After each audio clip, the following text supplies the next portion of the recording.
Hey, this is Marty Matulis. I play Vane on The Mandalorian, and you're watching the virtual Cantina Network.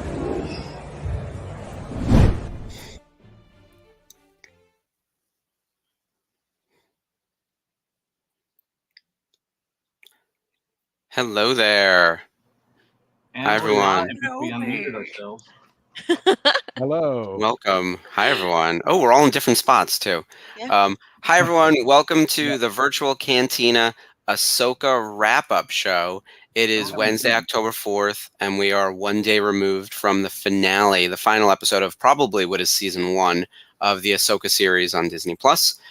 Being joined tonight by a plethora of hosts from across the network to talk about the finale. So come and join us in the comments, and let's talk Ahsoka. I'm going to introduce the panel, start with Dave, and we're going to work our way around.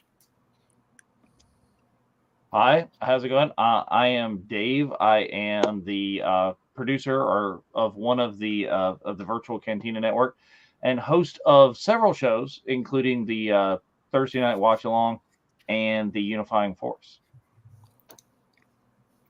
Hi, I'm Spencer. You probably don't know who I am. Long-time listener, first-time viewer. One of the admins for the group and also a co-host of the Thursday Night Watch Along. Hi, everyone. I'm Mark Von Olen. I'm the programming director here at the VCN. I host Rebels Revisited, and I'm the producer of Daughters of the Galaxy. Hi, everyone. I'm Mike Delicard. I'm a host for VC Jedi Archives, which is every other Sunday, or actually first and third Sundays of the month, and also the Ahsoka After Show, which our final episode will air this Friday. And Ahsoka Tano's stunt double over there. Your resident Togruta. Yes. I am Kat. I co-host the Unifying Force with Dave and Gio, second and fourth Sundays of the month on the VCN. I'm Jeff. I'm the producer of Rebels Revisited and the co-host on most watch-alongs. This weekend I'll be enjoying Alice in Chains, so I won't be along for the ride, but it's going to be a great one, so make sure you tune in for that show. Hey guys, I'm Ashley. I am the co-host of Rebels Revisited and Daughters of the Galaxy. All right. And I'm AJ. I'm one half of the Nerf Herder Council with my brother JT. We are on Wednesdays. We cover all kind of general nerdy things, but mainly Star Wars. Oh, yeah. Very cool. And I remember when we did our Ahsoka Eve a mere 7 weeks ago, the Nerf Herders were brand new. Daughters of the Galaxy was just a couple weeks in, and we had just launched the Ahsoka After Show with John and Bryce and Mike. And it's crazy to think that, 7 weeks have gone by, 8 episodes. What I would say is the weirdest Star Wars we've probably seen in the last few years, and one that's getting a ton of attention all over social media, all over general media. I can't tell you how many wraparound videos I saw today. Just when I refreshed my YouTube feed, I was like, oh, man. So I think we have a lot to talk about. My first question for the group, a very general one. Overall, what did you think of the show? What did you like about it? What did you like best about it? And if there was something you didn't like, you can slide that in there as well. And we'll start with Dave once again. Oh, wow. That's a big place to start and a lot of it on it. So I enjoyed the show overall as a whole. I really can say that I did. I liked a lot of the action, the visuals. It was shot. It was gorgeous. For the most part, the thing that I really enjoyed is it reminded me so very much of another season of Rebels. It was paced in a similar fashion and that sort of thing. It was, I think, really true to that. Now, that, of course, brings me to what I didn't like in there, which is I did not think the characterizations of Hera to an extent, but Sabine to a extent were correct to what we would think and expect from Rebels. Yeah, I think fair concerns. I think the translation from animation to live action is going to be an ongoing discussion that we have in Star Wars. And I think it's going to come up constantly, is this the character we met and how they're being translated? Well, I mean, and I'm not talking about visually at all. I think the people that portray the characterization. Yeah. were really cool, but their behavior and the kind of motivations and things that Sabine did, that this is not my Sabine. Right. Acting Yep, no, totally fair. I think there was a piece of info revealed in the final episode. We can talk, by the way, we're going to talk spoilers. I know we usually have a 48-hour spoiler warning on the Facebook page. We're obviously going to talk spoilers in this episode. In the final episode, Hu Yang tells Ezra information that we as viewers did not have in the first 7 episodes of the series about why Ahsoka was concerned about Sabine training to be a Jedi. And I was like, man, I wanted that 7 episodes ago. Yeah. Is he one of the MVPs of the series? Does anyone, by the way, does anyone have him as your number one thing that you liked best? Like, did anyone say like Hu Yang was my favorite thing in the show? He's on my list. He's not my number one though. Top 5. He's in my top 5. Absolutely. The fact that we actually did a whole line of T-shirts based on the Hu Yang clan. So excited. It's so good. It's how much we enjoyed them. But I want to give him a quick, because see right there, we got a whole great lineup, including the Daughters of the Galaxy Master shirt, which is listed right there, all available on the public. But I got to give him props. I mean, first and foremost, not only was he talking in the last episode about Kanan, but he called him Caleb. Yep. I was like, oh my God. Yes. Yeah, you're definitely lost if you didn't watch Rebels. Yeah. I was actually stuck on that for a second. I'm like, how did Hu Yang know that he went as Kanan? Like, how did he know his post Order 66 name? Ahsoka probably just told him. Yeah. I'm Or assuming Hera, it's something like that. Yeah. Yeah, probably. Or Hera. Oh, that's right. Yeah, Hera's there. It's explained the same Hu way Yang Ahsoka is met all Luke. knowing, You know, all it's all camera. No. Somehow he knew, AJ. Yeah. Somehow There's a he lot. knew. I will say AJ brings up a good point, though. A lot has happened off screen, and then we're just supposed to assume that the answer was given wherever, right? And I think that's a heavy ask for a more casual viewer. We as super nerds are digging into it. Yeah, I by the way, we do have to circle back on Balin. So Spencer, you loved Hu Yang. What did you love best about the Ahsoka show? So first and foremost, I thought it was the best Disney Plus Star Wars since season 1 of Mandalorian. Now, I loved Andor, but Andor's a whole. I can't put them on the same playing field of that because Andor to me was the Star Wars that I wanted. But if you want to talk about pure Star Wars, this was it. I absolutely loved this series. Did I have some issues with it? Absolutely. There's everybody's going to have some issues with it. But to me, it felt like the first 4 or 5 episodes, like I said, Rebel season 5, and then once we got past that, and we went to the Thrawn Ezra storyline, I was just like, okay, it feels like another chapter, which I felt great about. The one thing I would say I did not like was in the finale, was halfway through the episode, I'm like, where the hell is Shin and Balin? And then we get 1 second left, and then realizing the last time we're going to see Ray Stevenson on television is 1 second of time. I have a thought on that because I was also wondering where Balin and Shin disappeared to, and I'm wondering if Disney is holding on to some footage, and if that is really the last that they shot for that, or was there more adventure that they had gone on and they just didn't air it as part of season 1? It does bring up the big question of like, we actually have 3 questions that we're going to be covering tonight on this show. What did we like best? Did we get any predictions right that we were really excited about? And number 3, where are we going next? Like, what happens next after all of this? And I think at the end of the season, they were pointing toward Mortis in some way. Did Ray maybe film some stuff already that he was headed in that direction? Will we see it next season? And if not, how will they address that? This is the Carrie Fisher situation all over again in some ways, right? So how do they then adjust the story? That was actually talked about at great length last night on the support group. And obviously, we also talked about the fact that as soon as the episode ended, my phone blew up, people saying, oh, do you think this actor would be great as a replace? Or what do you think about this actor? I'm like, We're not I recasting. it just ended. Like, Yeah. can I like absorb? Like, okay, Yeah. by the way, Leah Schreiber, but that's besides the point. I'm gonna do no recast. I'm gonna whammy that.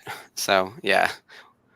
But yeah, so But yeah. you know, I enjoyed it. Like I said, I absolutely loved it, and just to throw it out there, just announced today for LA Comic-Con, you got Ezra, Sabine, and Shinhati all signing already. They're already on the Amazing. Oh, Now to cool. get them to Rhode Island would be amazing, but Yes. just saying. Very Yes. exciting. Yeah. Terrific. Spencer said something interesting that I want to latch on to about how this felt very Star Wars. What I liked best about the show is that it felt really weird. And Star Wars hasn't been weird in a while. I loved Andor because it was so grounded. But then even in their Mando stuff, they try to make it. They pull back on the weird stuff. This show had everything, right? Like it's very like weird space whales, weird space witches. You sound like weird, Stefan from SNL right now. exactly the Show has reference. I'm gonna pull up my sleeves. Very like just the strange stuff in animation that you didn't think could work in animation, like the Night Sisters, like really came together well. Yeah. Like that's what makes I think this show feel different from all the other stuff we had watched. So that's what I liked best about it. In terms of what I think needed changing improvements, there's definitely stuff, but I think we'll get into that as we get into where we're going next. So I'm going to save on some of mine. Mike, let me pass it to you. I see you in your Leiku. What did you love most about the Ahsoka series? Yeah, my favorite things about the Ahsoka series were Balin and Shin. They were just my favorite two new characters. But I do want to add the thing about Star Wars. When Star Wars first came out, it was not science fiction. It was straight up fantasy. And so Star Wars was not science fiction. It wasn't until Tim Zahn wrote the Heir to the Empire trilogy that he made it science fiction. So for this to me also seemed a lot more fantasy, which maybe is why Spencer thinks it feels like more Star Warsy, which is true. I agree, because of all the fantasy aspects of it. So I did appreciate that as well. But yeah, Balin and Shin were my two favorite standout characters. I love them. I thought they were great. Both the actors were fantastic. Their story, their pacing, everything about them was wonderful. I loved it. Really sad about not having Ray for the future because he was just amazing. Yeah, and but that was my favorite part of the show. Just seeing these two characters and their progression, and they're not Sith and they're not Jedi, so it's like something new.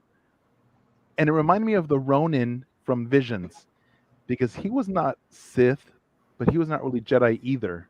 So the Ronin And was they pretty... call Ahsoka Ronin too. Right. That was key to me. Mm-hmm. Yeah, I was. And she technically is a Ronin because her master was killed. So you know, a samurai without a master is a Ronin, or a samurai who leaves, which she also left the order. So she truly is a Ronin. But that was Ahsoka the Gray. Would they say that about Ahsoka the White? I think it's still accurate. It came across like a slur, though. I was like, "Oh, girl, he's gonna get slapped." I think it was like a warning. I think She it was did more like a across warning the and a stomach. prediction. Yeah, With a lightsaber. Yeah, we got to talk about that fight. That was a double slice. That was amazing. Yeah. You look at it close. I rewatched it today. Not And I was messed. like, oh but my with the like blade of Zombieland, Talzin, double tap. with the blade of Talzin, though, you know, so she used the blade of Talzin and her saber, so she wielded both. And Ahsoka lost a saber, but now she picked up a blade of Talzin. I would like both of those weapons, please. That sounds great. I will find out if I can do a proper replica at Denuo. I doubt it, but that sword's going to pop up at Galaxy's Edge soon It'll enough. be a Doc Undar, Oh, yeah. trust me, and I'll have to spend like $300 You for know it. she leveled up. Like, Yeah. completely leveled up. I was just waiting for her to like decapitate her, whoosh, a la Anakin. Oh no. Man, Oh, I that was would've been rough. disappointed of the one decapitation that took place behind the pillar. Yeah, of course. Oh, that was good. That was well shot. We had the great mother going, "Do it." By the way, I Thank loved you, them. Lonnie. Yes, R.I.P. Shadow Blade. Yeah, I thought the three great mothers were fantastic. Did anyone catch that little look that the one gave to Thrawn when he was like, "Oh yeah, just blow up that temple on the way out"? I was like, "Girl, they are gonna roast you." Yeah. So I think this alliance is temporary. Yeah. Yes, Oh, she yeah. didn't tenuous really- is exactly the word, AJ, Yeah, because especially because you remember Morgan says when Thrawn says for the Empire, she's like under her breath for Dathomir. Dathomir. So Yeah. definitely they're not doing it for Ooh. him. I feel like we're already jumping to question 3. Where are we going next? We have so many thoughts. We want to keep pulling the thread. Yeah. Let me jump to Kat next because I want to hear what she loved most about the show. I liked the way it was building up the tension for where we were going because you knew that it was like an apocalypse now type of thing. We're going off to find Thrawn. I liked the lore, but I really don't think they stuck the landing at all. None of the characters seemed to really care about the mission. It's like, really? You don't care that you failed? Really? It's like, I just felt the ending should have been, as him leaving with the Eye of Sion, I felt should have been as dramatic a moment as when Ezra and the Purgle took him away the first time. Except now the tables are turned because now the bad guys are doing it. And it just didn't feel, it just felt kind of flat. Like Ahsoka and Sabine are like, oh, whatever, we'll just live with the turtle people now. And I'm like, I don't get, like to Dave's point about Sabine being off. I know that Ahsoka said it was fate as if to imply that it was the will of the Force. And we get what the end game is because we saw, I keep forgetting the name of the creature, the little owl thing that represents Oh, the water. Morai. Yeah, the Morai. And my theory for her, I mean, I think that it's like, okay, they have Mortis here. I don't think they shot anything else with Balin, considering that he and Hadi weren't really a part of the events of the climax, which I thought was kind of weird anyway, given that they were major players and he was my favorite character in the season. Yeah. But I don't know, I think that they're onto something with Abeloth and Mortis. It seems to be the direction that they're going. I like that they didn't lean into it too hard because the focus of the season was Thrawn and the Night Sisters. And I like the way they did the Night Sisters. That was really cool. Definitely a temporary allegiance. I like this sort of throwaway reference in the final episode that, oh, Thrawn's the one who woke up the witches. And I'm thinking, well, I don't know how that actually works. How does he actually go about waking them up? But I like the idea because it's like, that's what Thrawn does best. He looks at all the hieroglyphs, he studies the culture, and he's like, oh, we can use each other here to get what we both want out of this. But they didn't focus on that too much. And it just kind of, I think they could have done, I wish they kind of had the Andor team on this show with the same story. I think it would have stuck the landing a lot better. Yeah. I think that's fair because there's not a lot of resolution to this ending, right? Someone said it asked more questions than it gave answers. So I think we're going to spend a lot of time on question number 3 in here. Jeff, what did you love about the Ahsoka show? Well, I'm like Mike. I really loved the Balin. Ray Stevenson's character was amazing. I wish we would have got more. I wish we got well, I don't know about different, but some kind of more substantial ending for him. Although, like you said, where he was and what he was doing, what he was looking at, kind of asked more questions than it answered. But his character, his acting, his version of that non-Jedi, whatever you want to call it, was amazing. He did such an amazing job with that character. I just wish we had the opportunity to see more of him. Overall, I was really pleased with the majority of it. But there were some points that kind of, I felt like were slow for the sake of being slow as opposed to more character building or whatever. And like Kat was saying, that ending seemed like they're just like, whatever, now we're here. It's like, why are you not as eager to get back to your home solar system, whatever it is, galaxy, as Thrawn was or as Ezra was? So it was kind of a cop out, like we're where we need to be. Yeah, I was like, I would have been in full-blown panic attack. Yeah. Or and there'll be more in question 3, or do they feel, or does Ahsoka feel, because she's the one that said that, what Balin felt, the poll? Oh, I mean, Morai being there would signal to you that maybe we need to hang here for a minute and do some exploration. And that's how I was reading it when we saw the owl. Ahsoka was in from Ahsoka for sure, that she was like, okay, this is I guess where I'm supposed to be in this moment, whatever kind of thing. She felt like a calming presence with the Morai there. She looked comforted, yeah. So that kind of made me, like, when I rewatched it, I was like, okay, she's good because of that. Otherwise, I don't know why Sabine was so good, because she didn't have that connection. So she was just going off of what Ahsoka was doing. Well, I think, but Jeff, I think Sabine feels good because she's in a good place with Ahsoka finally, and she got some force powers. So she got some force power. She's like, you know what? I really am a Jedi. I'm not just I'm not a fake pretend one. We got to talk about that too, because I feel like that's one of the more controversial things about the show. Sabine actually having force powers. I will say, as Kat was saying too, how some of these things didn't land. I thought her activation of the force powers didn't quite land for me, even though we were building to it all season. And I read somewhere else, it's like, are we all desensitized to the like needle drop moments that shows are trying to hit us with now? Like, will we ever get another Captain America grabbing Mjolnir in the like, will those moments land at like a 10 for us ever again? Because in this show, I think they set up items that I thought were going to be a 10, and maybe they hit it like a 6 or 7.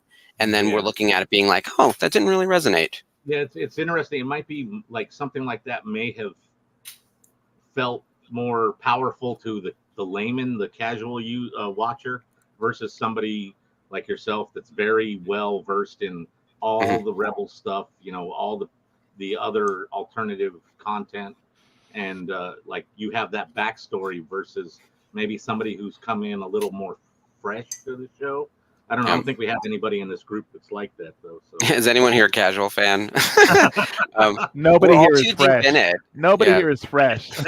That's true.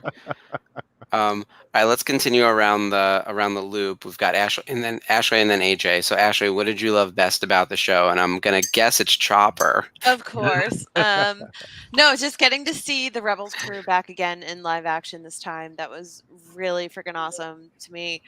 Carson Teva showing up to help Hera and help her with the court martial of all things. That was pretty cool. Like the tie-ins to Rebels obviously is going to make my day no matter what. However, I'm in total agreement with Kat. Like it left a lot of things just kind of like, oh, well, I guess that's happened now. Let's see what else happens. And I'm just like, okay, but where's our wrap-up? Polly's a pimp. Come on. Where's our resolution? Like, especially if they're not doing another Ahsoka season, which is still kind of up in the air right now. I kind of wanted some things to be resolved, but I think the thing that didn't quite stick for me, but I had to think of it as in a different way as an artist, as I think I told you, Mark, on our show. As an artist, when you go back and look at something you've done in the past, like Dave Filoni must have with Rebels, there are some things he wanted to do differently regarding the characters. Wow. And I think this was his chance to kind of do things differently and make Sabine force sensitive and have Ahsoka train her. Like this is his way of looking at his art again and changing it with fresh eyes. Yeah, I didn't think of it as being the Filoni special editions until you vocalized that right now. So that's kind of what it is. Very much that way. A lot of the no, God, no special editions. It's the special edition. Yeah, but there's good CGI in this one. So yeah, right. Yeah. Well, there's still some questionable CGI. We'll get to that later. It's not like we saw a Scorpion King. No, dear God, no. Spawn.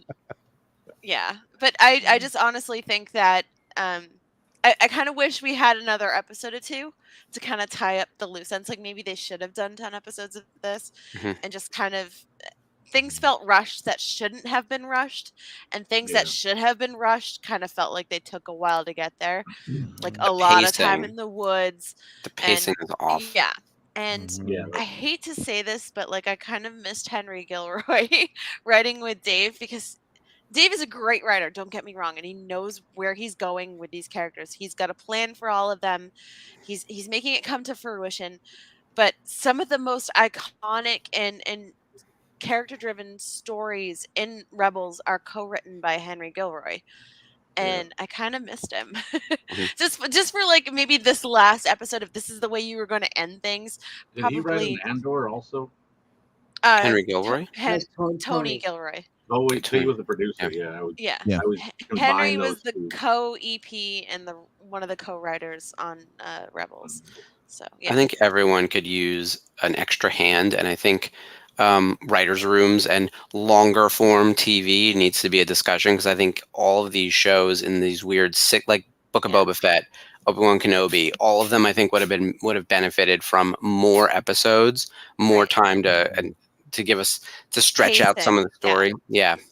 But I Right. really did like and as scary as I was about it, and how nervous I was about it, Ezra coming back and being like this in the Stormtrooper armor and Chopper recognizing him immediately.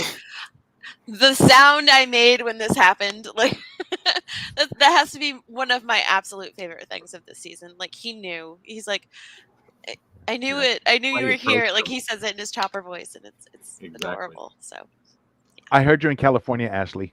yes, of course you did. So AJ, our newest host on the network, what was your yes, the Nerf Herders? Make sure everyone tunes in every other Wednesday on both the channels. What did and I don't know if JT sent in any answers as well, other than the Purgles. What did you guys I can read on air? About? Yeah. He has thoughts. He has many thoughts. We can imagine. I think he's chained to a chair. We're not going to let him get live. So, yeah. Like R2D2, he's censored at all times. So it's funny because, like, I'm not very high on the Kenobi series, and he loves it. And I actually am really high on the Ahsoka series, and he has. I'll let you know when he has something good to say about it. As it went on, he liked it less and less because it dove further and further into Rebels territory. Mm-hmm. And on the predictions show, we said we didn't want Rebels season 5, and that's essentially what we got. But I liked a lot of the new elements that they brought to the lore with Balin and Shin. I liked the whole idea of going to an entirely different galaxy. I thought that was a big swing on their part to just vacate the galaxy entirely and say that there's this entire other place where a lot of the deepest lore of Star Wars may have sprang from.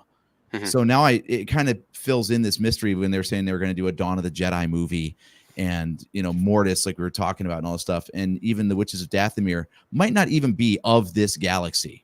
So I love all that stuff. Actually, I thought that was fantastic to bring in new elements instead of just relying on the existing lore. And I thought it folded in very well with the Rebels cast and everything that's going on in the post Return of the Jedi era. But I noticed one thing that none of us said is our favorite thing, and that's Ahsoka. It's her show, and no one said that the titular character is the favorite thing of the show. Do you think that's a problem? Can you say what that was the favorite thing of the show for him?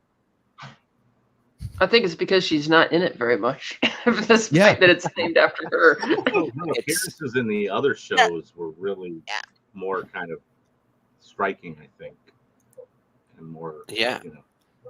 I think AJ is capturing something here that other YouTubers have mentioned as well, that this show has a lot going on, right? So Ahsoka is not even the major focus. We've got Rebels season 5. We've got 2 new, we'll say, bad guy Jedi, right? A whole new galaxy, Night Sisters, Thrawn, the birth of the Force on this other planet, zombies at the end, the New Republic. We're building to the First Order in theory. The Imperial Remnant coming back. It is a lot, and again, only in 8 episodes. They should not have named the show Ahsoka. It's a culmination of many things. Yeah, and it's all very character driven, so it shouldn't be just focused on one character. Mm-hmm. It was marketing completely, because if you figured this much out, is that unfortunately there are still some Star Wars fans out there who do not consider the animation element of it to be canon.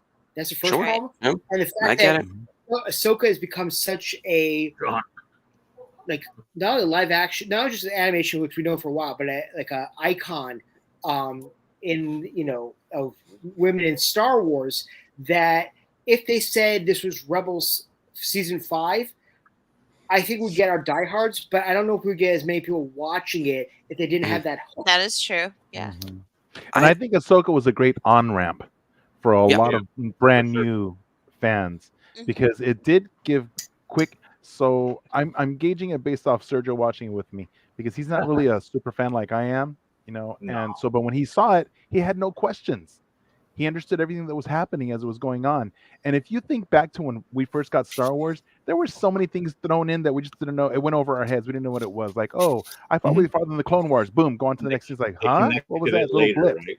So, but it connected way later. way. Like Amanda felt the same exact way, and she understood it without even knowing Rebels. She's like, "Wait, was that in Rebels? Okay, I actually get it without watching." So I completely understand what you're saying there. And plus, it had enough hooks in there that the casual person could get excited about. Like, for example, 3PO, Hayden, which was incredible.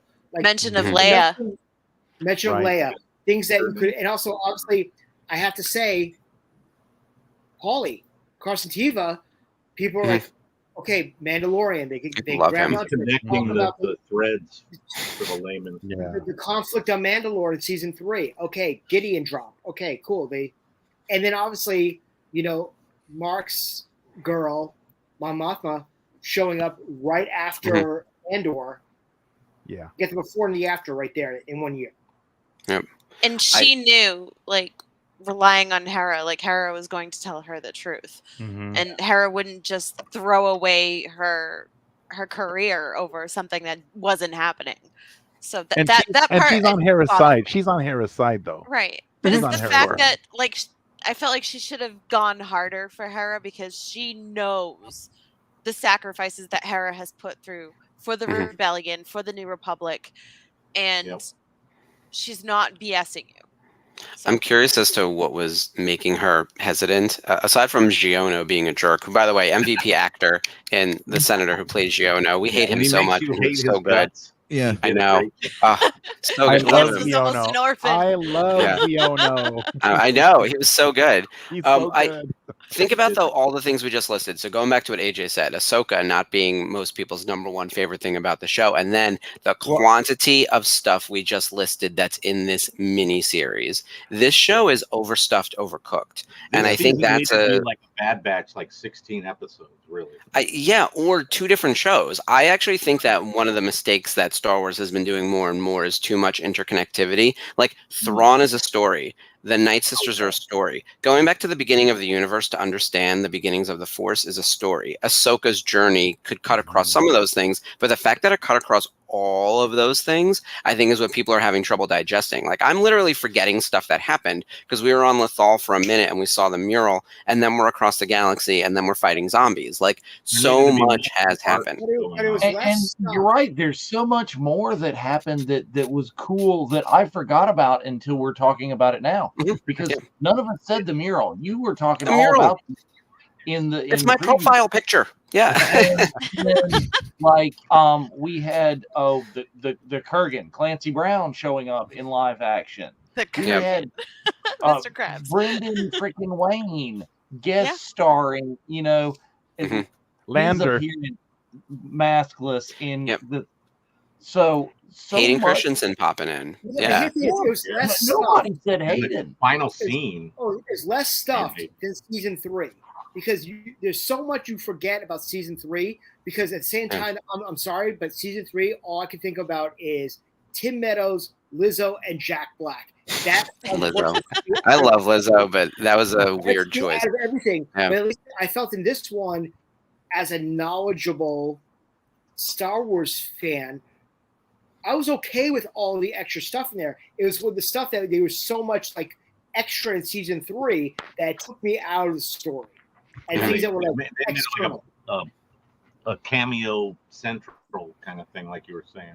Although Tim Meadows' stand-up is amazing if you get a chance to see it. I just saw him a couple weeks ago. It's great, but I saw the principal from Mean Girls as opposed to some guy who works in the And by the way, did everyone wear pink yesterday? It was October 3rd.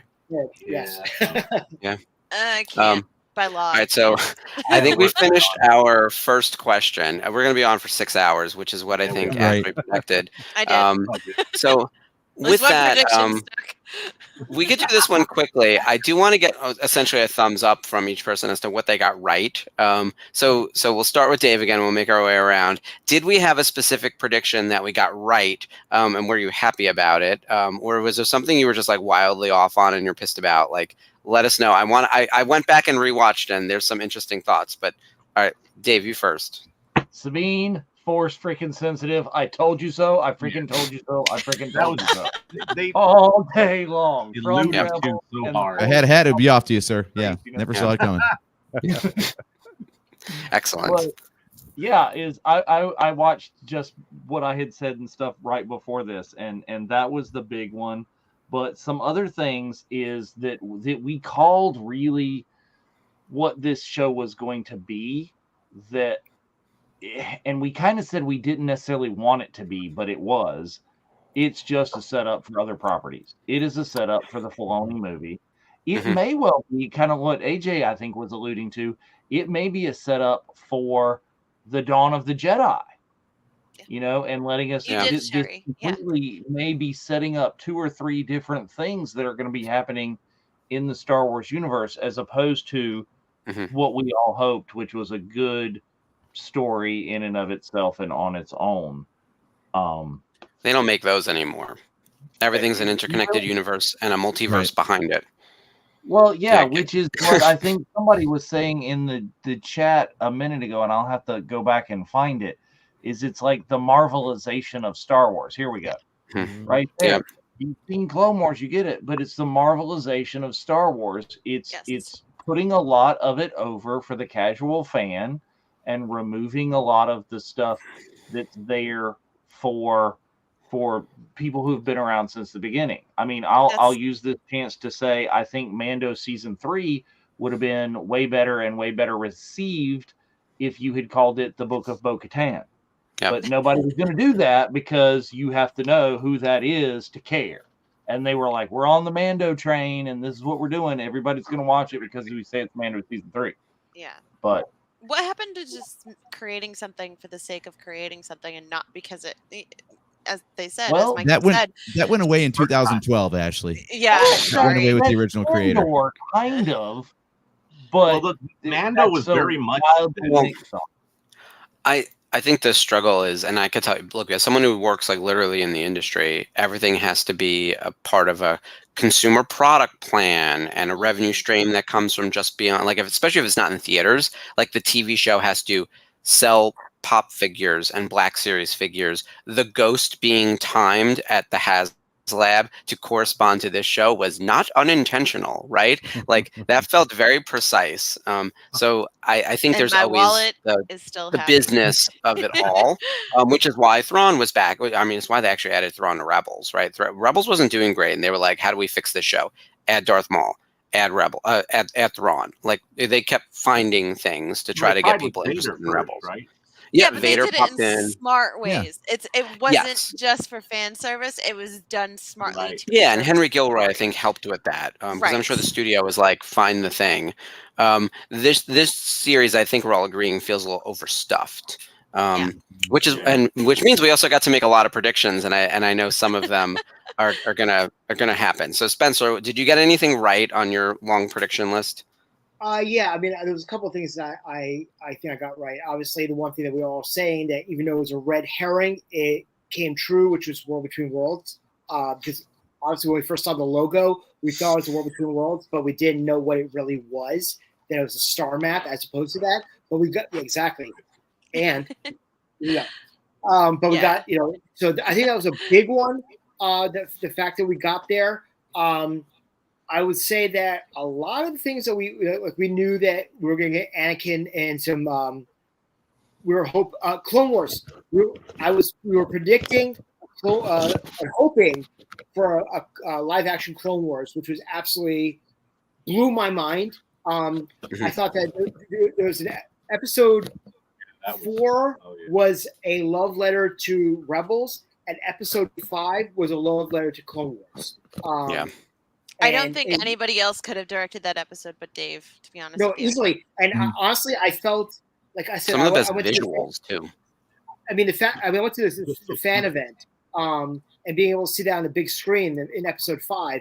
I mean, you could hear a pin drop, and you could hear people crying, and you could be people being elated, and people freaking the F out. Like, so I think there was some great stuff on there. I would say the one thing that I predicted, it didn't happen. Ezra's still alive. I called you on that one, Spencer. I called you. They weren't going to kill Ezra. And absolutely Okay, so I said this last Not night. yet. In Ninja I said this last night, and AJ would be very proud. There was so much freaking plot armor in the finale; it was ridiculous. Yeah, plot armor is a thing for Yeah. sure. Yeah, when they were charging with the Star Destroyer raining down fire on them, I was like, this is ridiculous. A whole Star Destroyer can't hit enough ground to take out And they were, three it was like they were people. randomly shooting at the ground. That was They like didn't the have Great any- Tokyo Fire Raid. You're not getting through that. It's like I don't understand. Like That's been sort of like like a long- Thanos saying rain fire in the battle in Endgame. Yeah, they shouldn't have made it out of that. That's the kind of little things that do take you Especially on out those for a vloggers. second. You know, I realize that we're suspending a lot of disbelief, but like when things like that just feel dumb, it really just make you go, yeah. Yeah. And it Kinda like deflates when the the- balloon. kind of like when Sabine was telling Ezra about what's happened while he's been gone, and he's like, "Oh, the Emperor's dead, huh?" And she's like, "Well, so they say." And it's like that feels like a fourth wall breaking thing to say for the sequel trilogy, but it's like, I mean, Luke obviously didn't tell people that Vader was his father and Leia was his sister, but he would have told people that the Emperor's dead, and he seems like a pretty reliable source of information. So Right. why would Sabine be like, well, you know, he might be dead, he might not? It's like, what? It's like, like that was Yeah, a what little- evidence do you have to the contrary? Yeah. It's like, Okay, why but- you don't want to believe Luke Skywalker? Okay. And that just whole thing, I thought he would have had a stronger reaction. He seemed totally unfazed by the fact, oh, cool, the Empire's gone. Okay, you know, They all seemed way too chill, way too quickly. They all fell Exactly. into Yeah. their old ways. I was like, I feel like there was stuff that they just didn't get a chance to film or something. I mean, No, they- I think people were like That's- when Dave showed his love for literature, especially he threw a lot of references to the Tolkien era in the Lord of the Rings and the Hobbit, Norse but also- mythology. Yeah. or the Chronicles of Pernia, the Jedi, the Witch, and the Warlord. I'm like, okay, Mhm. you're That's exactly what I screaming- said last Yes. night.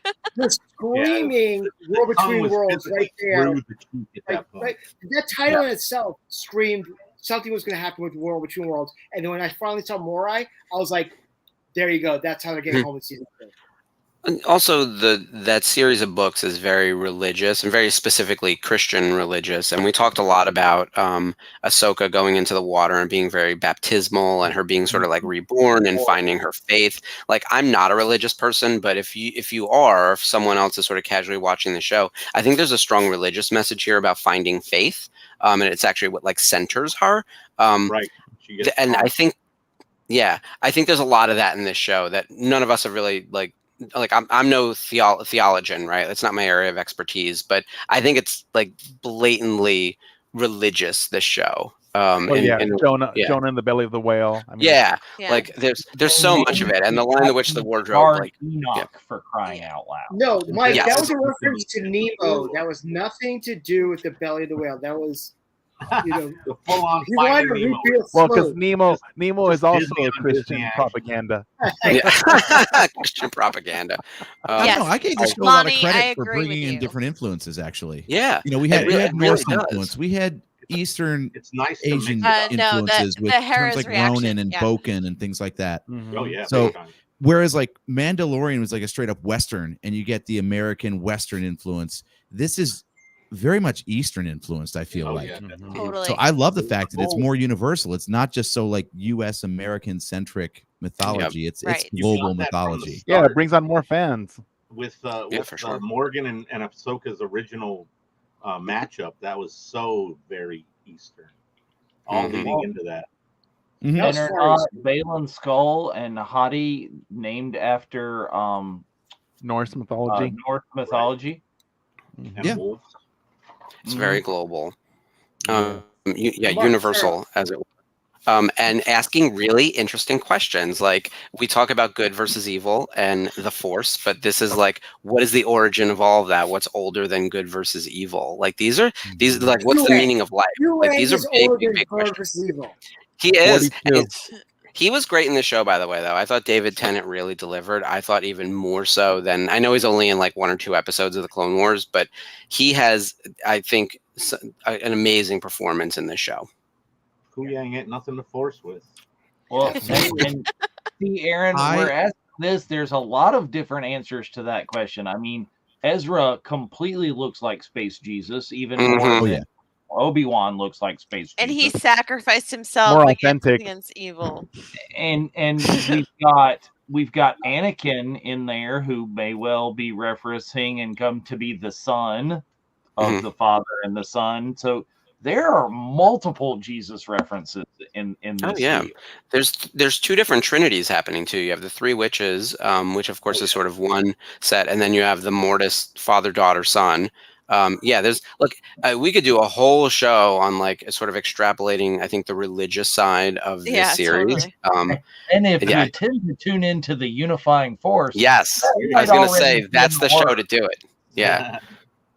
So Dave, actually, I know we have a new episode of Unifying Force coming up. It's this Sunday, right? So there is a new episode of the Unifying Force this Sunday. We are probably going to push back what we were going to talk about, which is the religious implications and aspects of the Ahsoka show, because Gio is on vacation right now. And you want him on that show? Yeah. Yeah, we want Gio on that show, and he's in the cradle of civilization right now. He's in Athens. He's in Greece. So he's really is he doing some like research in person? We sent him. The VCN sent him there to do some recon. Mark, so we're going to push it back, and Kat and I are going to do a special surprise topic this weekend, but we will get back in. Excellent. Going back I love Mark, that. What about you for question 2, Mark? Yeah, we got to keep this moving around. I'm looking at the time, guys. All right, I had a couple predictions that didn't go my way, but I knew that Ezra would be alive. I knew they would find him, and I thought that, and I knew that Thrawn would make it back. That's as good as I got. Everything else that I was sort of wildly swinging at. Did the last 3 seasons of Mandalorian. Yeah. So I'm terrible at predictions. I think you guys know that, but I enjoyed most of where things landed. And I'm curious as to where we go next, which is the question I really want to spend time on. So I'm going to keep it moving. Mike, quickly, what prediction did you get right? So I rewatched the show, and I had 2 predictions that were correct. The first one was that the holocron, Ezra's holocron, was pre-recorded. I called that, so it was. And the second one was about Ezra showing up at the end of the series. It wasn't just the last episode, but he pretty much showed up at the end. You know, his action stuff was in the last 2 episodes. So those are my 2. Yep, those are good. All right, what about you, Kat?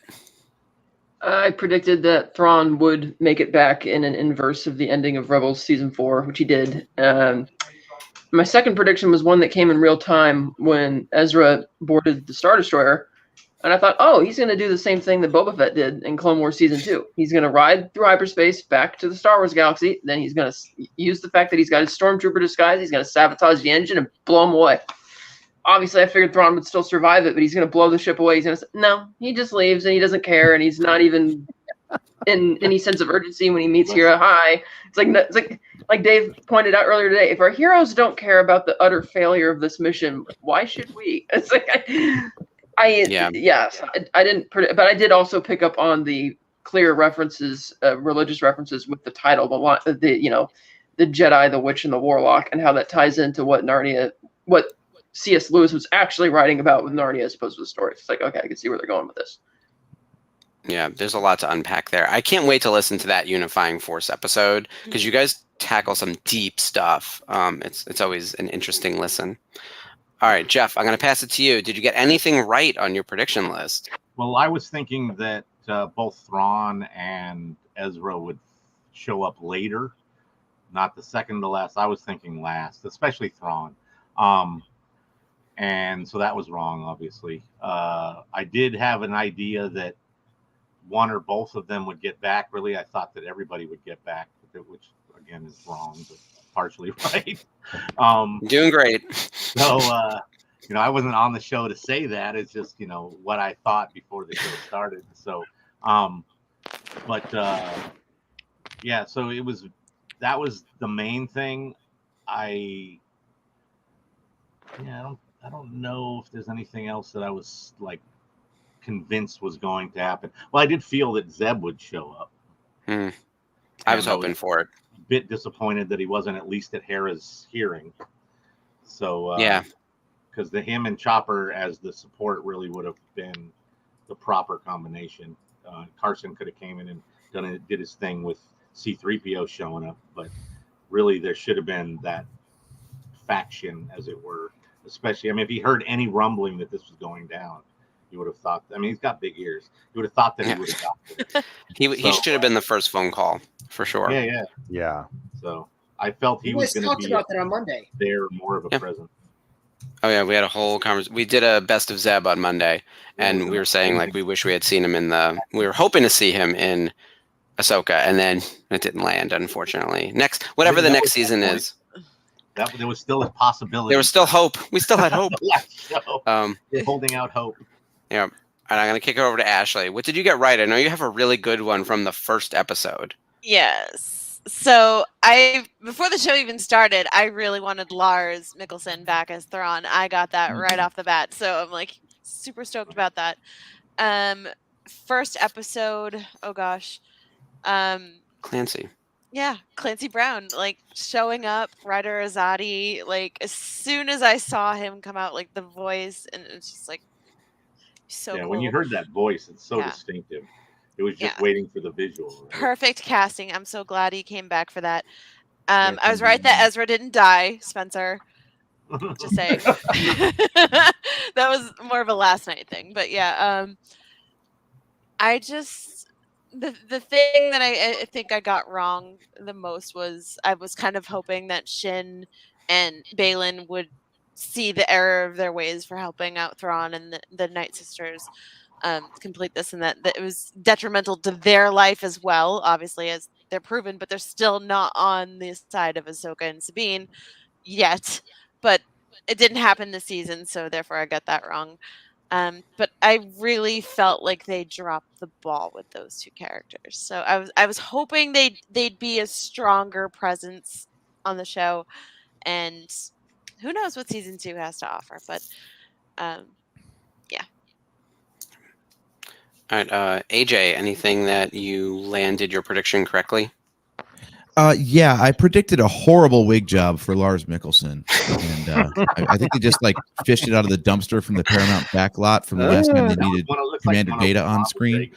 I've seen some bad wigs at some bad drag, and yeah, that was rough. And even those aren't that bad. Yeah. No, I basically swung and missed on almost everything. The only thing I even got close to was that the hunt for Thrawn and Ezra would be short in the season. It wasn't going to be dragged out for like the Luke Skywalker at the end of Force Awakens, but it almost was. At least it took like the entire season to get back to the known universe, but that was not something I expected. I expected once they found them, they would be like off and on their way, and we'd see the aftermath in the galaxy. But yeah, so I basically I had a great time finding out a whole bunch of stuff that I had no idea was going to happen. So I was so far off the mark. Same for me.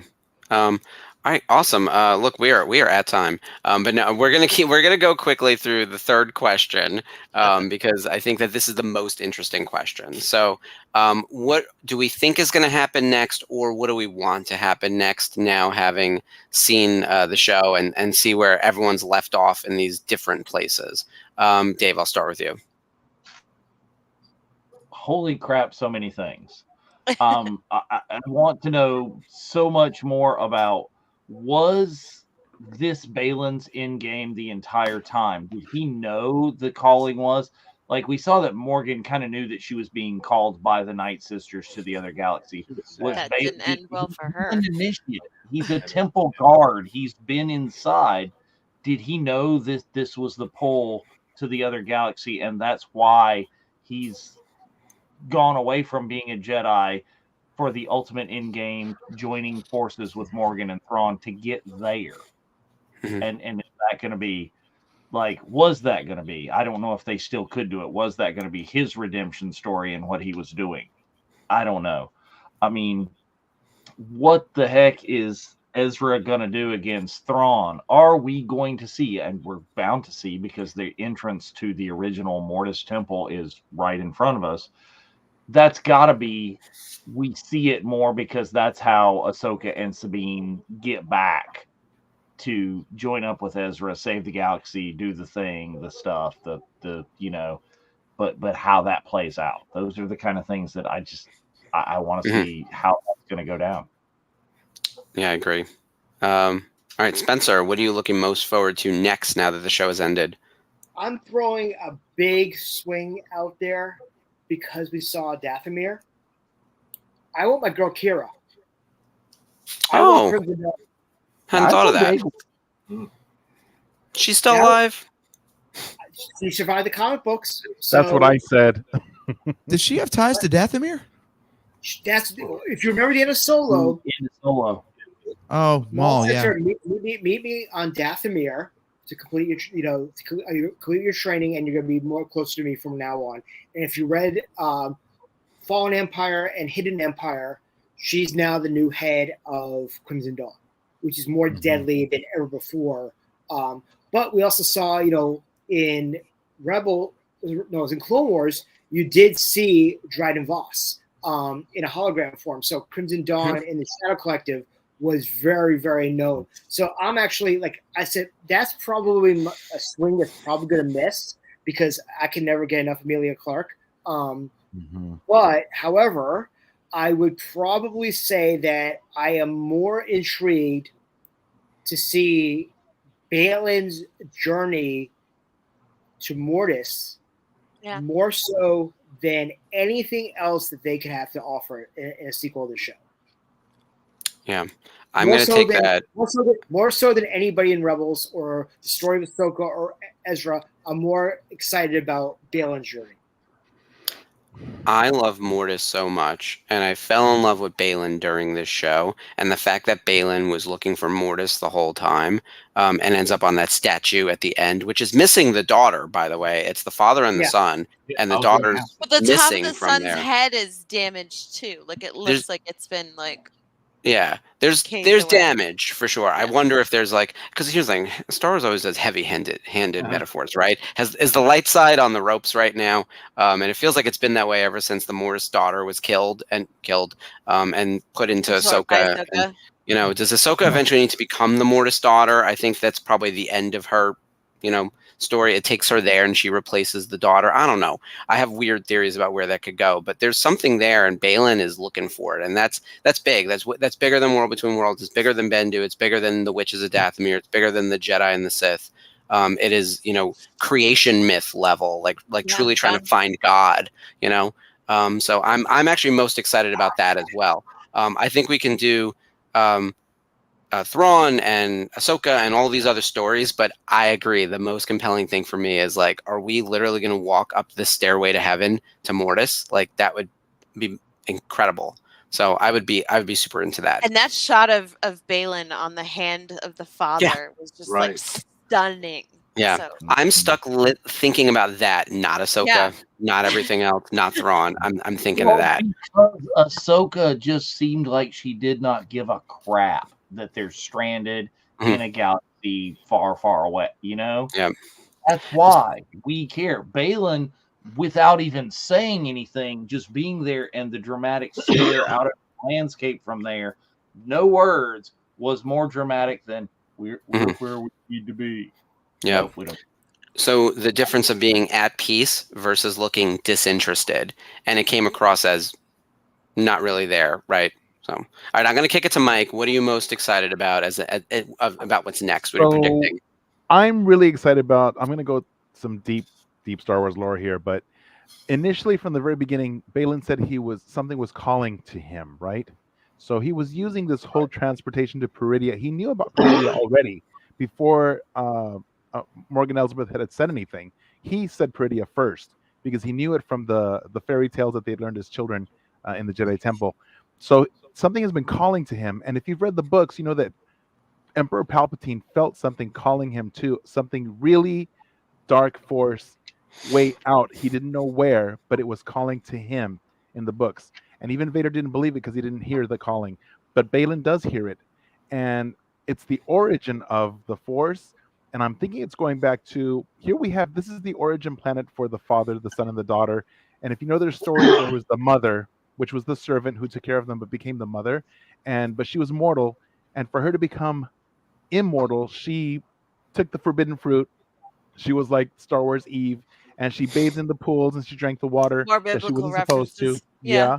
Mm-hmm. But it didn't go her way. So she was transformed into Abeloth, which is something just horrendous. And the father, the son, and the daughter had to imprison her and trap her and then flee somewhere far away. So they had to go so far away, they went into another galaxy, which is our Star Wars galaxy, to Mortis. And I'm thinking what's calling him, that beacon, it's Abeloth and she's pretty scary because you think that it's something that's for you, but she just consumes you and it's evil. It took the Jedi and the Sith joining teams together to fight her the first time. So, Mike, do you think that's a Starlight Beacon? Starlight Beacon is on Iram. It's on Iram, in the ocean of Iram. Hey, there's a lot of geodes on Peridia, by the way. Gondor calls for aid. Yeah, that beacon is calling us. Is it good? Is it bad? Is Balin being tricked? Lots to consider there. All right, Catherine, what are you looking forward to next? Well, I take it that Thrawn's not going to stay on Dathomir very long because he's going to, their agreement is basically done with. They're going to give him whatever magic he needs for Project Necromancer. He's going to leave. It's not a safe idea to stay there, because he even scolded Morgan Elsbeth for underestimating Ahsoka. He's like, no, we're not going to underestimate one person after what you told me happened at the Battle of Endor. We're not going to do that again. Whereas I think Balin was never really in league with Thrawn from the beginning. He never cared. He was just using them to get to Peridia, just like Thrawn and the witches are using each other to get to Dathomir. I agree with what Mike said. I think that's where they were going with it. And even if they don't use Abeloth, he's calling to that because he says he wants to put an end to the cycles. He refers to the Republic and the Old Republic and the New Republic and the Sith and the Jedi, all this crap, and he just wants it to stop. And I don't think it's a coincidence that he's standing on the Father's hand, and Ahsoka is, as we know, the daughter of the Morai, and that's why, like Ahsoka says, it was fate that Sabine was going to give the map here. That's fate. We're here for a reason. And that goes into my overall prediction for her character. I think she's eventually going to be the new daughter of Mortis. He will be the father, but I don't know who's going to be the son. And I think that Balin basically abandoned his apprentice Hati last week because when she wanted to engage, and he's like, "No, I'm not going to go with you." And she's like, "Why?" He says, "You're ambitious." And he even scolded her when she's like, "Well, aren't I kind of like what Sabine was?" He's like, "No, I trained you to be better." And he got mad. So I think he was kind of upset with her because he actually wanted her to come here on this meaningful thing, and she's just so full of anger and hate. And he's like, "Fine, you go fall flat on your face and do this, and I'm going to go do something far more important right now." Yeah, and that's why I think they will and ultimately should recast the role, because you can't just leave that there and say, "Oh, well, he fell," or he died. It's like he fell off the hand. Yeah, the whole thing crumbled. It's down. I will say, I think, regardless of how they were intending to end it, if Balin was supposed to die, I think that someone at Lucasfilm made the smart decision to spare us, the viewer, that pain, because it's too fresh. Right. Like Rey dying in real life, we couldn't see Balin die right now. So hopefully they have time to figure it out. Yeah, I mean, that was painful enough, and that was years later. But I think I really don't think they're going to kill him, though, because if they were going to kill him, I think they would have done that, or they would have not dragged out what he was intending to do all the way, because they still haven't officially said, for the casual fans watching the show trying to catch up, what it is that he's aiming to do exactly. Well, so it's like, it feels like there was more story before they would even get to that point if he was going to die. Mm-hmm. I agree. It's why I don't think they shot or had time to shoot. I'm wondering if they shot it and haven't aired it, because I was thinking when they split up, like when all that action was happening in the finale, were Balin and Shin doing their own things, and they just like left all that out, and the end of the series was maybe Balin's final shot from the end of episode 7, and then episode 8 was going to be whatever he does and makes his way to the beacon. I don't know. I doubt it, because that would mean they'd have these cross-cutting climaxes which both have nothing to do with each other. Yeah, that's the hard part. That's the thing. It's a race to stop Thrawn, and then here's something massive and more. I think that's probably why they weren't telling you what he was up to, because they want you to focus mostly on Thrawn, Ezra, that conflict. And then that's why they just left you with the teaser. And I think that's probably how they wrote it, because that's an amazing shot to end on. Yeah, it feels like a climactic final shot, all the more impactful and powerful because Rey's no longer with us. And especially, like you said, it's literally the stairway to heaven. And we lose Rey. The ending of the entire finale kind of smacks like they had to stitch together something in the off chance that they don't get a second season. I hate the fact, and I want to reference this to almost like Peter after 2019 Celebration, that 2 weeks after Celebration, unfortunately he passed. But Rey was at Celebration in London with the rest of the cast, got to see the trailer with all of us in the room, and unfortunately is not allowed to get his flowers. Like, he would be so beloved in the fandom right now, it would be ridiculous. Because honestly, I think that the character of Balin also brought a lot of faith back to Star Wars that I think was lacking for a very long time. And no one ever, like in the deepest recesses of the internet, has had a bad thing to say about Balin's skull. Or Rey. He's the Grogu of Ahsoka. Yeah, he is. Yeah. Oh Plenty man. of people hate Grogu. All right, If let's they do, they have continue. no soul. Whatever. Let's continue around because we only have a couple. We're over, but we only have a couple more questions or people to answer the question. So, Jeff, what are you most excited for next after all this aired? You mean other properties or where this show could be going? Wherever this could be pointing. It could be anywhere. Yeah, see, I don't like the whole we knew it was a build up to a movie thing. Yeah. Because that took me out of it to an extent where it's like I know that there's going to be a certain amount of things that can't be resolved because they want to hold off until the next thing, and in this case a movie, and or put little pepper in stuff and whatever other properties that they're going to put on Disney Plus. So that kind of bugged me a bit. I had that in the back of my mind the entire time I'm watching. So I really, if Rey hadn't passed away, my whole thing would be more Balin's skull. And now it's sort of I'm not understanding as much of Ahsoka's blasé attitude about just whatever, we're going to stay here kind of thing. And a lot of the interactions seemed a little bit like less than of the character reunions and stuff like that. But I was really kind of hoping for more Thrawn, but I expected to get less.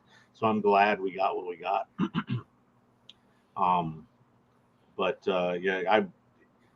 More Thrawn and a full freaking proper Rebels reunion.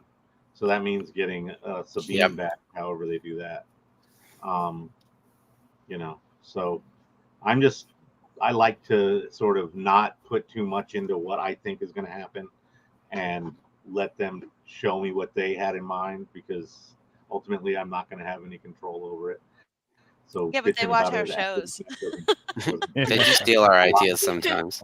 Well, that's true. I can't say that I haven't said something that ultimately is in some topic somewhere. I think that's smart, though, to not put your own expectations into the show or your feelings about the way we would rate a show. Like if it didn't hit like some of the things we wanted to happen during the season. That's always the tough, overly dramatic and emotional about it a lot of times. Yeah. Like it didn't go the way I wanted, and that's the whole sad Star Wars fanboy trope that everybody hates because they're all so toxic. But it's an XY axis of like, was it good? But also, did it give me the thing that I expected or wanted? And I think we have to figure out how we plot that, because a lot of times it was good, but it wasn't what you expected or wanted. And sometimes they're like, well, because I didn't get that, I think it was bad. Right. Yeah, it's kind of a weird generality. Yeah. All right. Ashley, what are you looking forward to, except for other than more Chopper? Am I that obvious? Okay. No, Chopper Carbino. I can say that out. Chopper Carbino. Yes. Honestly, I'm with Jeff. Like, I would like to see a Rebels reunion. I would like to see, and I was thinking about this last night after I watched the episode, I want to see Ezra train Jason. I want to see that. I don't know where. I just want to see it. I think it's gonna be pretty cool to have a possible Mortis storyline, but I also want to see a Rangers of the New Republic kind of come to fruition, because this whole nobody believes what's going on underneath the surface in the New Republic is going to be their downfall. So the rise of the First Order is stemming from this, whether we can see the footsteps or the stairs leading there or not. So I want to see that clarified. But I'm excited for any potential series or shows that come from this, because I'd say I was about 98% happy with this series, and I just want to see where else it goes. Ashley, the thing about Ezra training Jason is it's really poetic because Ezra was trained by Kanan. Yeah. Right. Yeah. And it's a direct connection to his And it's the father. Boken Jedi. Yeah. Yes, but the thing is, In like, fact- it's like his father through Ezra training his son. So Since you just said that, Mike, it has to happen. That just seems way too obvious of a direction Right? to it not has take. to happen, right? Yeah. Yeah. I agree with It's that. also obvious that both Jason and Grogu are going to end up a Ben Solo kebab. During Spencer! No, because they're not being trained by Cut Luke. his mic. They're not They're being not trained going- by Luke. No one's going to Luke's stupid school. Luke's school So is show of second hands, rate. who wants to train with Luke Skywalker? The answer for that is he's one of my least favorite Jedi. Grogu Luke chose Luke? a shiny That's a shirt yes. and his dad over Luke Skywalker. Shiny I- shirt, not a lightsaber. Any other boy in this Not a universe would have chosen the Glittery lightsaber. stabby stick But He Grogu's like, chose this the place shiny has no shirt. heating, no running water. Screw you. too. No dragons here. Those droid builder dudes make me creeped out. Yeah. Oh yeah, they're I scary. don't find Sorry, Luke AJ. All right, AJ, you're the last one. What predictions do you have now, having watched the entirety of the Ahsoka series? So I think the most intriguing thing to come into, if there is a season 2 of the show, I think everything happening on Peridia is really, they're kind of going backwards of The Mandalorian, where The Mandalorian started as a small self-contained series and then grew out to have connective tissue. I feel like season 1 of this show, it was all connective tissue. Mhm. And now that they've partitioned out the characters where some are back in the main galaxy, and then we've got our Ahsoka and Sabine and Baylan and Shin all in Peridia, I feel like that's where season 2 should focus. Now we can have an Ahsoka show that's really just about Ahsoka, probably pursuing Baylan towards Mortis, because Ahsoka's very attached to the spiritual fantasy side of Star Wars. Right. And that seems to be where Baylan's character arc is rooted. So I want to see those two. I mean, every time those two interacted on screen, I thought that was like the best of this series so far. Agreed. So if they can focus on that for season 2 and take all the stuff that's in the Star Wars galaxy and put it over in that Rangers of the New Republic show, for example, or hold it off for the movie, I'd be thrilled. I think that would be the best way to resurrect the series for another season. AJ, and the interactions between Ahsoka and Baylan were always so respectful Yes. between the two of them. I mean, Ahsoka respected Baylan just as much as Baylan respected Ahsoka. It wasn't like Baylan they hated seemed to each be other. Very much all about that. Yeah, but it's not like they hated. They didn't want to destroy one another. No. They're just like they were in the way of what their goals were. That's the only Exactly. problem. Yeah, but Yeah. they didn't want to. I never got the feeling that Ahsoka wanted to destroy Baylan or that he wanted to destroy Ahsoka. It was the opposite. You know, they appreciate one another. Like So that mutual respect thing. Well, he even said it would be a waste to kill her Right. because there's so many Yeah. so little guys out there. right. Yeah, I also felt that was one of the strongest threads in the show was Baylan and Ahsoka and their interactions. It's going to be really challenging without Rey to figure out where we go next, because I feel like there's so much left to be told with his character and so much we would want. The only answer, I think, is animation, and you get someone who, you bring in a voice actor. Maybe there's a Tales of the Jedi that resolves some of that story or something. We have a lot of different media comic here. series. Comic book, Comic comic book, series. book. Mhm. Yeah, Bring in Steven Yeah. Stanton to voice it. There you go. there you go. You can do everyone. Him or Right. James Earl Taylor. They're Yeah, I excellent do, Tom. mimics. Tom, that's how you get Sam Witwer into live action finally. Yeah. Yes. Because Yes. Sam Witwer He is is. the son. He's the son. Yeah. For Oh, sure. he would. I would love to see Sam Witwer play a live action version of the Mortis son. I think that would be Mhm. incredible. Because Yeah. Ahsoka is the Sign me daughter. up. The thing is that the Morai Yeah. was the daughter's her embodiment of the Force, but when she Yeah. transferred her essence to Ahsoka, the Morai went to Ahsoka, and Mhm. Ahsoka even said, "But Morai will be with me forever." So that is Ahsoka is the daughter. She has her. But was And- Anakin already on the path to being the son? No, Anakin No. was supposed to be the father. father. The father Yeah. wanted Anakin replace him. This brings up the big question then, who is the son? And I don't think it's Baylan. I think Baylan is trying to find Mortis. Catherine mentioned this earlier. I think Darth Maul was potentially in contention for like someone we would know as like a dark side user who I think embodies the dark side of the Force better than anyone else. That would be an interesting trio. Anakin is the father. Throwing this out there. Ahsoka. I'm throwing this out there as a completely in the outfield type of thing. Jason. As the son? Yeah, he's gonna be the embodiment in the future. I don't know. That seems pretty dark. That's He can't suffer enough. Left field. Son is Yeah. the Sith guy, right? I would think Yeah. that Anakin was on the path to becoming the father, but that was before Vader.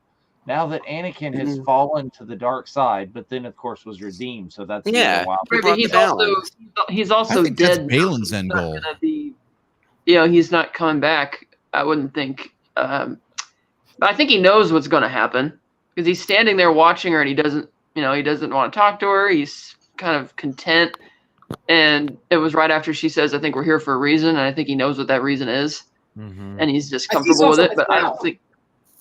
Yeah, but he's clearly not like the Vader in him is not there anymore. So I don't think he's going to become the son. Plus, it sounds like they need live people. I think that Because- that's what I got from that the scene in the War Between Worlds is that he had control of being, I hate to say lack of a better word, that gray Jedi that can go either way and control over Vader. So if Mike's right and they stick with what Legends is, which is that the daughter and the son were originally mortal beings born of a mortal person and just had somehow infused to become these people, then that suggests they need somebody who's alive in which the son's spirit is somehow going to be infused into them. Like somebody who's got a lot of evil. Because Balin didn't seem like he was evil. It's like, yeah, he did bad things, but he's talking very much about how he doesn't like this repeated cycle. And that would also Yeah, apply to Balin Thrawn seems trying like to more of a rebuild the father Empire. than a son. Yeah, Balin. I think Balin's going to be the father. Yeah, he's interested in being the father, but unless Hati doubles down on her villainy and becomes a replacement surrogate son in a way, perhaps because she's there on the planet with them, and Ahsoka's there, and so that would seem, because currently she doesn't seem to have any sense of direction. Because I don't think she's gonna seek out Balin's, but I do picture that she could double down on villainy and potentially be the new version of the son. Yeah, she definitely aspires to be more than just harassing the turtle people. Yeah. I think she's going to take that crew with her and go after Ahsoka. Oh yeah, for sure. Actually, go after Ahsoka. It's But I was thinking that's how Sabine. small she's thinking. I though. think she wants go to after grab Sabine, not Ahsoka. Sabine. Yeah. Because Well, Sabine I is mean, her like nemesis. Either way, I mean, she's thinking that small, right? Like, let's grab this like crew of mercenaries and chase down the one other person I've already had a fight with. Whereas Balin is like, I want to go talk to God. Like, it's such a different scale that we're dealing with, right? Well, that's why that's why I think he turned his back on her. It's like, oh, you're ambitious. Yeah. I trained you to be better, and you're not supposed to be doing this. So he's like, fine, go. I don't need you anymore. Balin is like beyond talk to God. He's like, I want to go kill God. I want to be I wanna God. be Yeah. God, yeah. Yeah. I want to That's a destroy lot. a That good sounds like a God. lot of work. I don't sounds know like if I'm Star up for a Trek mission that big. 5. Thank you. Oh, No. I gotta say, I like to think of myself as being adventurous, and I know I'm really not. So I think as like the idea of like, oh look, there's the stairway to heaven. Let's go talk to God. I was like, that seems like a lot. I That's might too end many up like steps. hanging out with the turtle people. many It steps. seems A lot of steps. Is there an escalator somewhere? I don't know. exactly. This is too much. Meanwhile, it looked far away. I mean, there's a journey from where he is to where he is going, physically, spiritually, emotionally, all of those things. I'm really curious as to how Lucasfilm is going to resolve this, or even if they will. They leave a lot of things open. I mean, how many unanswered questions do we have in Star Wars lore, right? And we get into fights about it online, and people are like, "No, this is accurate. This is what I think is happening." They may never answer this, and we're going to come back to this video a year from now, like screaming, because we still don't know like where Balin is going. But we're gonna have a We're all bunch of comic podcasters. We series and thrive a on bunch this of books. True. Yeah, or they'll put it in a book that no one reads, or not no one reads, but a slice I'm of gonna people read reads, it. and then no one else. We'll have Mike do a book Will club be for us. well versed. Yeah, Okay, you'll have to do a YouTube summary. Well, you are right. It'll be at least a year. You're not going to get the continuation of the story for at least 2, maybe 3 years. Easily. Easily. Yeah. Especially with the strike. I mean, we were thinking that potentially we're going to get a trailer or something for a movie in Japan. I honestly don't think we're probably going to get a trailer for a show, and then maybe at 27 get a movie trailer. If you think Skeleton Crew is coming out in time for If they Japan, only have a trailer by 2027, then they're really dragging their feet. Yeah. The I was last just going to movie say Skeleton Crew. We haven't seen hide nor hair of it, so Yeah. yeah, we've got a lot of ground to cover. So they said they were going to push. Or the They're pushing it Acolyte. through in January for because it's supposed to premiere in December. So they pushed Skeleton Crew right now, but we're also waiting to hear about season 2 Tales of the Jedi as well as season 3 Bad Batch. Mhm. Which And are I in know the- everyone's itching for those. So I know, Just me? I'll be the jerk for a second.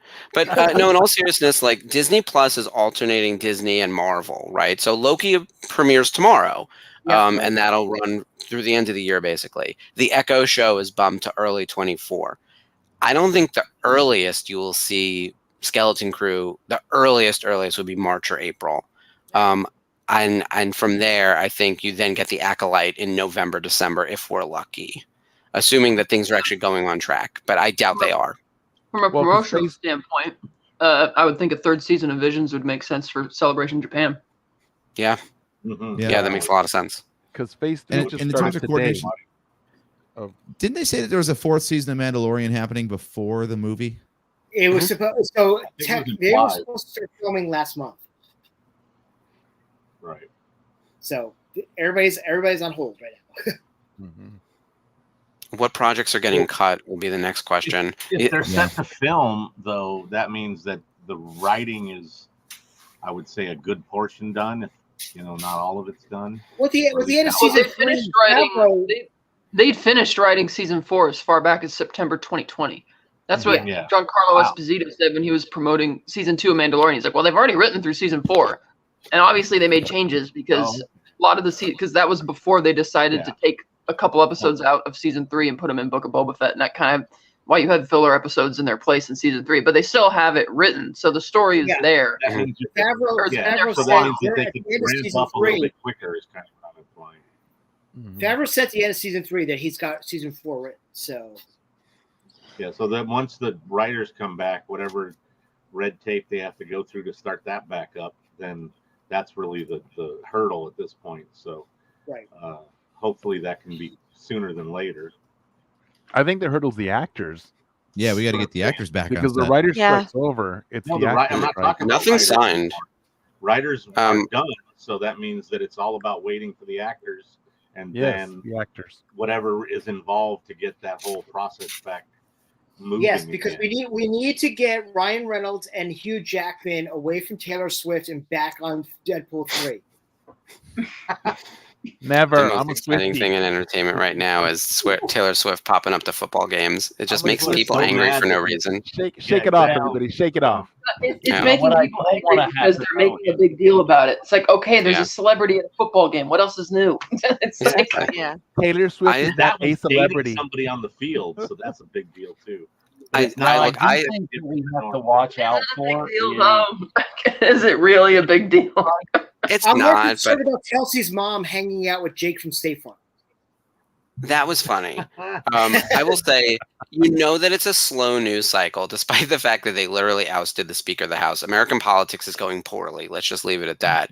Mhm. But despite that, which was historic, there are more headlines about Taylor Swift because You know, the guy who was ousted is probably going to date Taylor Swift next to keep in the news, right?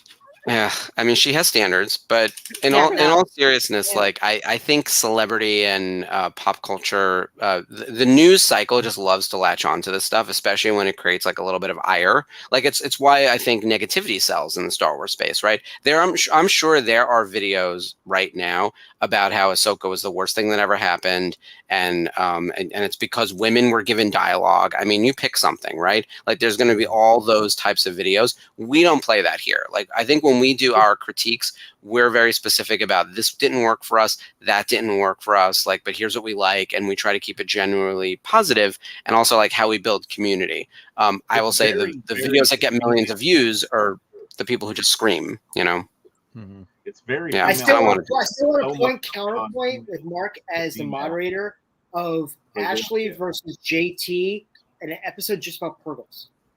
No, I'm not doing that. Yes. Yeah, that's a lot. You know what it is? I've had this conversation with a few people. Like, if I like something and you don't like something, I don't think that either one of us can get into a like, hey, come to And my you should, side. 'cause people have their opinions, and they're entitled to their opinion. Yeah, and we're all gonna like different slices. I was surprised in the last thing, like what movies everyone liked and didn't like, and who liked what and who didn't like this. But like between episodes 7, 8, and 9, I think if you mapped out like who liked which ones, it's all across the board for us. There were some people who hate The Force Awakens. Yeah, I think I think it's variable, right? Like there were some people who hated The Force Awakens, and I was like, oh, I kind of like that one, but that's the thing. It's the what do they always say? It's the menu. It's the restaurant, Star Wars, and there's something on the menu for everyone. I love animation and Rebels. It's not for everyone. Right. So, yeah.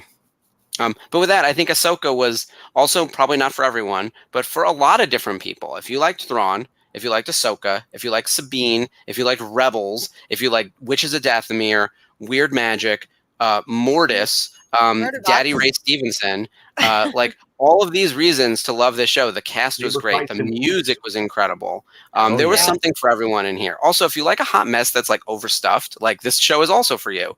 Like it is a weird, it's a wild ride. I don't think there's anything weirder in Star Wars at the moment, even comparing back to like, and except when you extrapolate specific episodes of Clone Wars. Which we're actually going to go back and watch some Witches of Dathomir soon. So that'll be coming on a Thursday night watch along soon. Probably just in time for spooky season. So with that, let's talk about what's coming up on the network this week. Thank you everyone for joining. First of all, thank you for everyone who joined us in the comments in the chat. This was really fun. Thank you for everyone who joined for the last 7 weeks. The incremental shows we've added to the network, including the after show. Mike, I know we have one last episode. What will you guys be talking about that we did not cover tonight with you, Bryce, and John?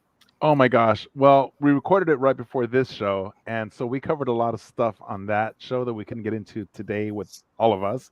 Because there were 3 of us. Gosh, what did we get into that we didn't mention here? We got to go deeper, I would think, into that. Yeah, I think a lot of the stuff, the connections to other things. We did talk about C.S. Lewis. We talked about, we mentioned all the connections to the other properties, like to what came from Clone Wars, what came from the Jedi Fallen Order. So all these are the connections in Ahsoka from other properties. So I think it's a pretty interesting show. And check it out. So Bryce and Jonathan and I, it's going to be this Friday. It's Thursday night, midnight drops. Perfect. And Thursday night, of course, actual Thursday night is the Thursday night watch along. So Spencer, who's going to be hosting this Thursday? So this Thursday, we got a plethora of hosts joining us. Joining Dave and I this week, we have Ashley and Skip. Skip has jumped in quite a bit this past season. I know. He's been doing a bang-up job. So I don't remember authorizing him as a host, but he seems to be doing a good job. So he's great, actually. Skip is really fun. I'll just take that. Oh no, sorry. One of your executive producers had something to do with that, but yeah, we're gonna be watching. He's fantastic. No, he's doing a great job.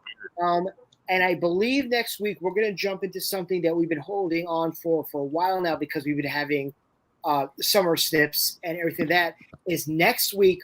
We are finally going to watch the gallery of season 3 Mandalorian. Yes, that'll be really nice, especially now that there's some time between the season having ended. I think we can look back with some clarity on Mando season 3. That'll be on Thursday the 12th. So this Thursday, tomorrow the 5th, the finale of Ahsoka, and then Thursday the 12th, that Mando gallery. And then we only have 2 weeks after that left in October. I believe the 19th is when we're probably going to do the Clone Wars Witches of Dathomir episodes. So look for, or on the 26th, which would be closer to the Halloween show. So more to come on that. We'll get a proper schedule out to everyone. We're also going to do Terrific Tales as well, which is... Oh, that's right. Yeah. So that one's super fun. Yeah. You got Grabala the Hutt as the host with the most on that one. So he's one of my favorites. Great. All right. Also coming up on the network this Monday on Rebels Revisited, we just did our Best of Zeb. We're doing a 0 Hour, which is the season 3 finale. So a Thrawn heavy episode and the Bendu. So it gets weird and mystical and Thrawn. So that's Monday the 9th, part 1, and then Monday the 16th, part 2, and then Monday the 23rd and Monday the 30th, which we get a lot of days in October this month. Yeah. We're going to do some spooky stuff.